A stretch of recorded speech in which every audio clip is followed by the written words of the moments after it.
Hey there, real estate newbies and or investors. I'm Chantal Grayson, and this is another episode on the Real Hub Network.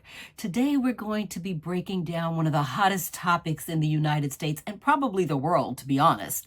Accessory dwelling units, or ADUs, or junior ADUs. Have you ever heard of those? Well, in this show today, we're going to be talking about them. I'm going to tell you exactly what they are and whether or not it's something that might interest you, because it's going to add more space in case if you have an extended family or an elderly parent or kids that went away to college and have moved back and now you're looking as if you want them to live somewhere else besides your main home. We're going to talk about how ADUs can also put some extra cash in your pocket. That's right, they are rentable. So we're going to talk about that because a lot of people nowadays, you know what they're doing? They're converting their garages, they're moving into their ADUs, and they're renting out their main houses. So there's a lot of things that we can cover in this episode. But first, let's figure out what is an ADU and see if it is right for you. An ADU is a secondary living space on your property. You know, you have your house, you have your backyard, your front yard, and some of you may even have side yards, right? Those are extra spaces where you could potentially build a new dwelling. Think of it like a granny flat or a backyard cottage or even a converted garage. There are 6 different main types of ADUs, and we're going to cover what those 6 are. The ADU is going to have its own kitchen, its own bathroom, and its own living space. And it is a game changer, especially if you're looking for rental income or if you are a multi-generational family just looking for extra space. So as I stated, there are 6 main types of ADUs. And when I say that, I'm not talking about the types of ADUs that you're going to build, like 2-bedroom, 1-bedroom, etc. Because of course, those are infinite amounts of ways that you can design an ADU. When I say the 6 main types of ADUs, I'm talking about structure. So the 6 type are detached, meaning not attached to your existing primary residence or investment property. Attached, meaning that it is attached to your property. Interior upper level or interior lower level, meaning a basement or an attic or an upper space.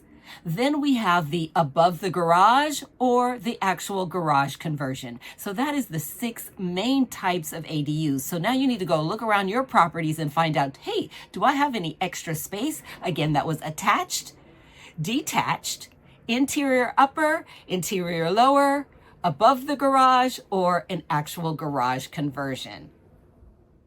Okay, so you have done a preliminary assessment of your existing property, your primary or your investment property, and you realize that you don't have any space whatsoever to build an ADU. So what are you going to do? Well, don't think that that whole option of having an extra living space for family or having extra rental income coming in is out of the window. No, consider a junior ADU. Junior ADUs are simpler ADUs, which means that they are under 500 square feet.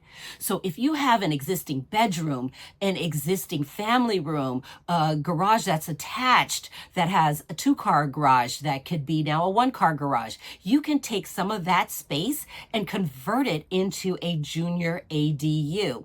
A junior ADU does require that you have either a shared or separate bathroom and or a shared or separate kitchen. And in some states, you don't even need a full kitchen. You can have a kitchenette. A kitchenette is just a smaller version of a kitchen. It just has your basic needs that you need in a kitchen to cook.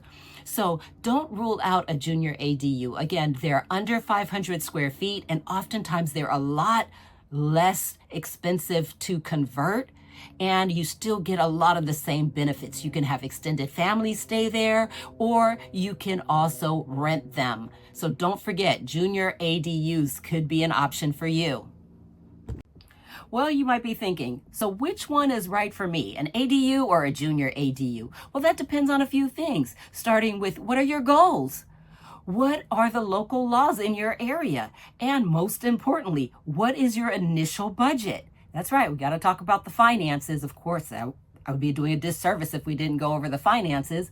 Well, it all depends. I'll be dropping a deep dive video on financing, permits, and a real life ADU case study so that you can know a little bit more about whether or not this is the option for you for getting that extra space and for generating extra income. So don't forget to hit the subscribe and turn on your notifications so you don't miss out on when I drop that next video on how to finance your ADU.